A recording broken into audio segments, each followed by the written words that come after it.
And we are live. So thank you, everyone for joining. I have here Bilal Little, Dr. Lindra, and we are streaming to talk about the Health and Wealth Expo Live Summit taking place on May 15th and 16th in New Jersey. And if you have not registered yet, you need to head over to healthandwealthexpolive.com. This is an exclusive event, 2-day event that is going to just really blow your mind. We have some really heavy hitters, some experts in the industry who are just going to be just really pouring into you all of their gems, everything that you need to know from now. Okay, let me just back up. So I've been asked what makes this event different, right? What makes this event different? And some of the things that we highlight and we address during this summit is and I don't even like to call it a summit. I know we call it that, right? But it's an exclusive opportunity because we address the systemic bias, right? That takes place in number one, healthcare or just systemically. And we address that lack of leadership support and we address the mentorship. And that's what makes our event so exclusive because we blend the health, wealth, and wellness aspect of what we need in whether it's entrepreneurship, whether it's professional development. So we blend those three key things that you need to know. And so we're talking about nurse business development. We're talking about how to start a mental health practice as a nurse practitioner. We're talking about medical writing, how to start an IV hydration business. We're talking, giving you financial education. And this is where my friend Bilal Little is here to give you highlights. So I'm going to go ahead and let him do a brief introduction of himself so that he can share a little bit about what he's going to be talking about at the expo. So Bilal, welcome. Thank you so much. Thanks for having me. I'm really excited about this. And I got to tell you, just by background, I've spent the last 20 years working in financial services. I'm a director at one of the largest financial institutions in the world. I spent 7 years at BlackRock prior to that. I have a bit of a background in crypto, but I've been on Wall Street since 2005. And I've seen quite a bit, but my entire career has been spent working with ultra high net worth families and investors. Now, the best part about, I think, my career is a sense of it's always been an institutional perspective and somewhat B2B, meaning I'm not out soliciting business. And the folks who would come to this particular conference, where I am actually spending a lot of time to provide insights on, is I'm not soliciting any business, right? I'm not a financial advisor. I'm not trying to sell you insurance or anything like that. I am just looking to share valuable insights because I've been teaching financial literacy and education to not only my community, but just folks across the world, just out of the kindness of my heart, because there are so many insights that I would see or hear or better understand. And I knew if I was on the other side that I wish someone had broken down some of those complexities or demystified the conversation, if you will. And I have built out a presentation that's going to cover some information as far as what's going on in the markets, because everyone wants to know. The volatility is insane, right? So you feel like the market goes up 3%, it goes down 2%, what's taking place and what's going on. So I wanted to level set, making sure that people felt comfortable in understanding what they should be watching, what they should be paying attention to, how do they block out the noise, and then transition into better understanding some of the investment vehicles that are out there, particularly when it comes to ETFs and how they might be a more appropriate vehicle than a mutual fund.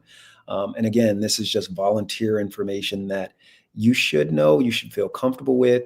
And even if you don't know, that's okay as well, because I am going to break down the complexity to where you can digest it in a very simple way.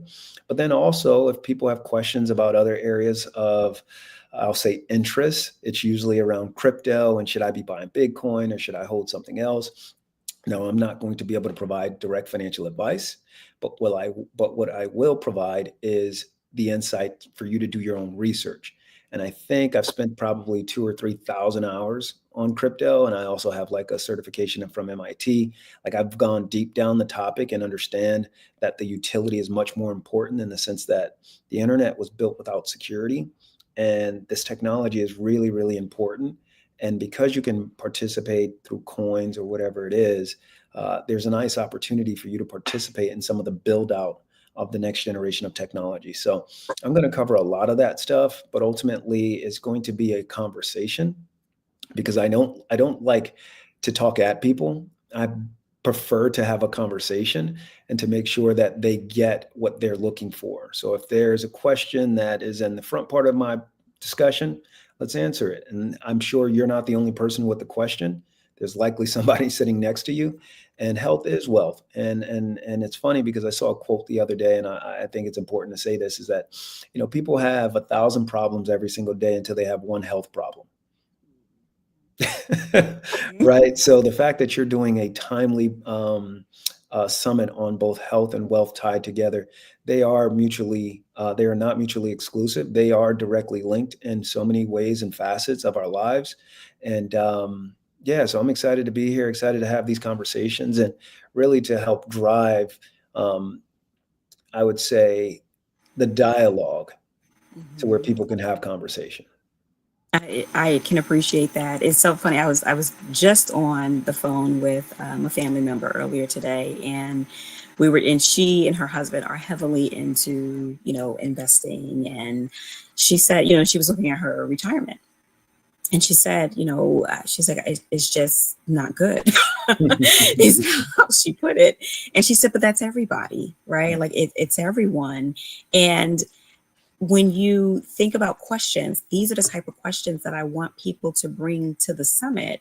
And I'm not really sure, like, what would you tell someone who has questions about their retirement, like right now with how volatile the market is? Yeah, well, yeah, the first thing I would say about the volatility is it seems to be a little more exaggerated than it actually is. If you look at sort of where we are as far as, the prices have come down, we're sitting somewhere at where we were in the third quarter or fourth quarter of last year. So they've sort of recalibrated back to where we were. So it hasn't been a huge decline. That's one. The second thing is you should probably rebalance your portfolio on a quarterly basis.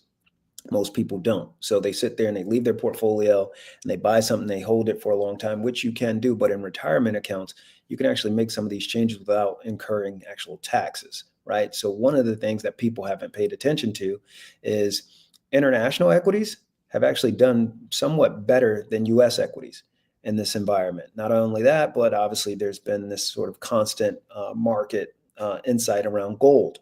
Gold is at an all-time high. Those are two different ways that you could have diversified your portfolio outside of your big, heavy tech stocks that have obviously had a nice day today, but they've somewhat been down from their all-time highs. People aren't having those conversations proactively.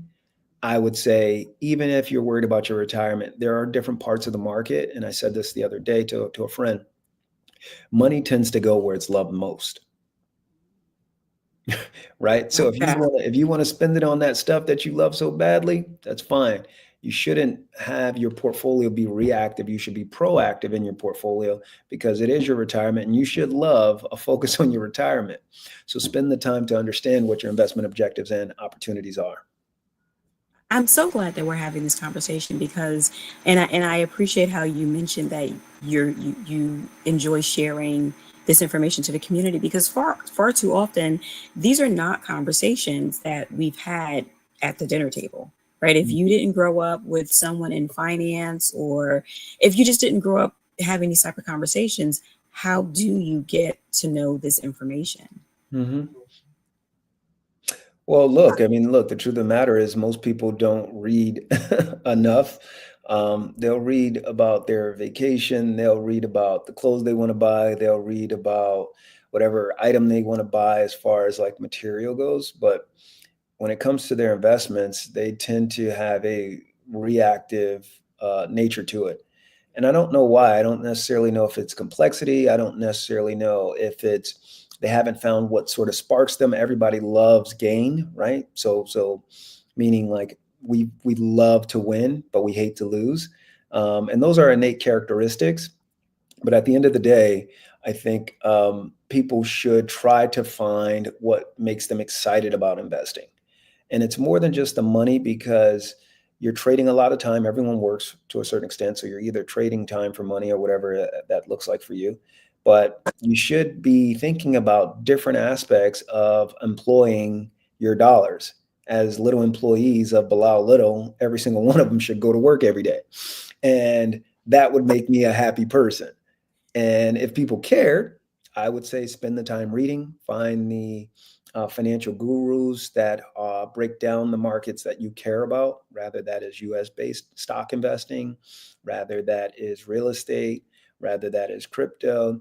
There's enough information out there where, and then now that you have AI and Chat GPT or Anthropic or Grok, like you can just ask it the questions of meaning and tell it to explain it to you like a high school student. So there's no longer, I would say, an excuse because these conversations aren't had at the dinner table. We should be proactive. We should bring these conversations to our friends. And we should say, hey, like, how's your portfolio doing? Because everyone else, they have those conversations. I love that. I love that. And you're right.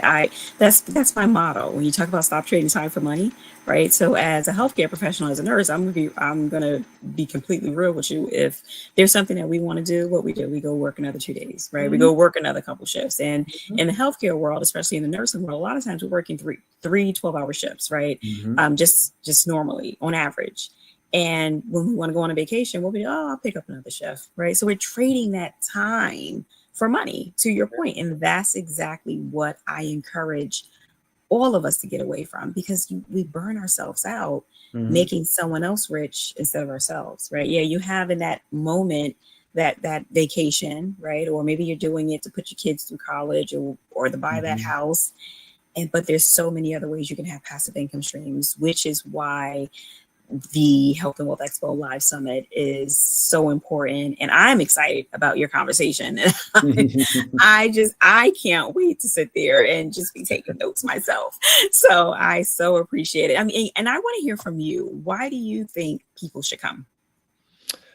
um, I think I think they should make investments in themselves. At the end of the day, like you spend time in a lot of areas of your life of constant detraction. What I mean by that is people are constantly depleting you of resources. Come have a beverage here, come hang out to dinner here, and there's not a lot of contribution to your bottom line. And in many cases, someone's always soliciting something from you as well, right? Like, buy this, like you're marketed to nonstop. But no one ever flips the conversation on its head and lead with the whole world. And I've been thinking about this a lot lately, even biblically. It's like success is completely opposite of what everyone else is doing. It's not even it's not even a question. It's not up for debate. You can literally sit there and identify whatever is hard, whatever is difficult. The people who do it, they somehow tend to have some different experience in life. Rather, you look at, let's just go health. If you decide to juice and you decide to do the difficult things of not just going after your taste buds for sugar and salt, which have basically been infiltrated in our entire diet, which also lead to Alzheimer's and mental disease and all of this other stuff, and you spend the time protecting your vital organs, that's less time that you'll have with cholesterol issues and all of these other aspects that are ailments in our community, right? That discipline or discernment, you can call them, right, both almost, right? Both the discipline to do what's necessary and the discernment to say that doesn't serve me are critical. And you need to identify things that actually serve you. In the case of this particular health and wellness conference, like think about the relationships that you could connect with. You start to look online, people are joining run clubs. There's more fruitful ways to spend your time.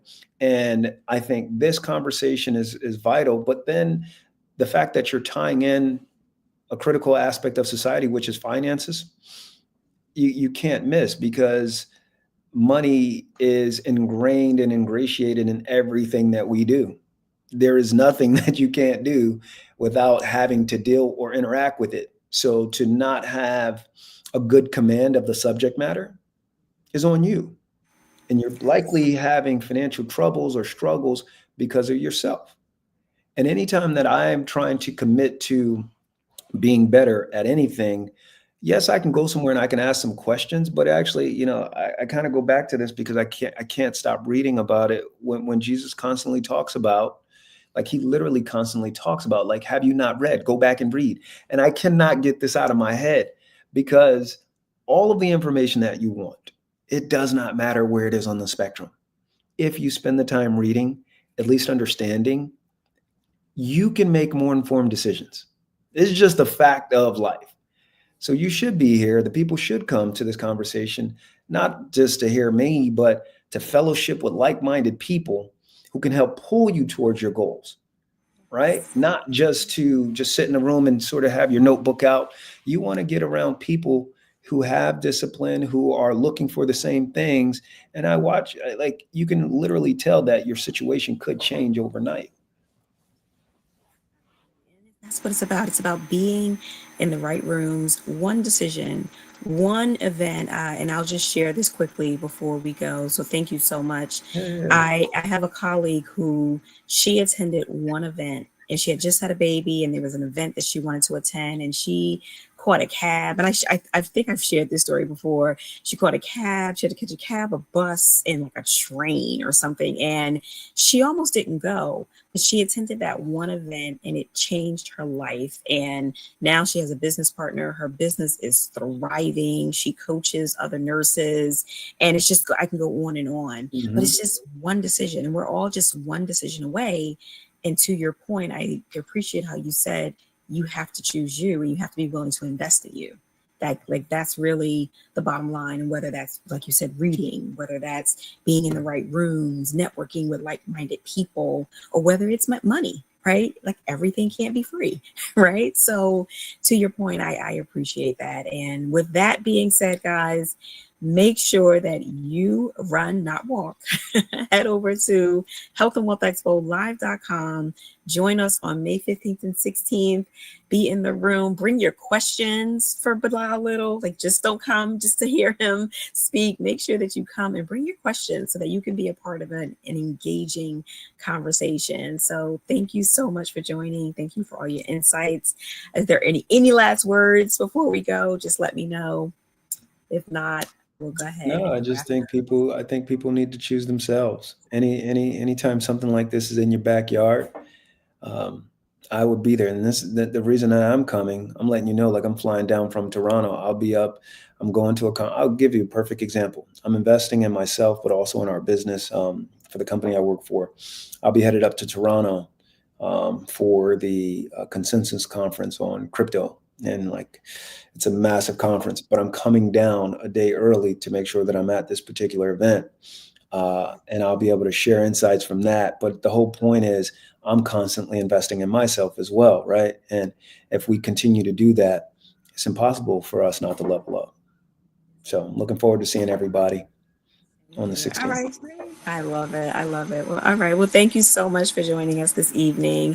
For all of you listening, you see if there's any questions. Doesn't look like it. Not that I can see. So sorry, guys, but bring your questions to the Health and Wealth Expo and we will see you there. Thank you so much, Bilal. You have a good Absolutely. evening. All right. Take Thank you. care, Have a good everyone. evening. All right. Bye bye.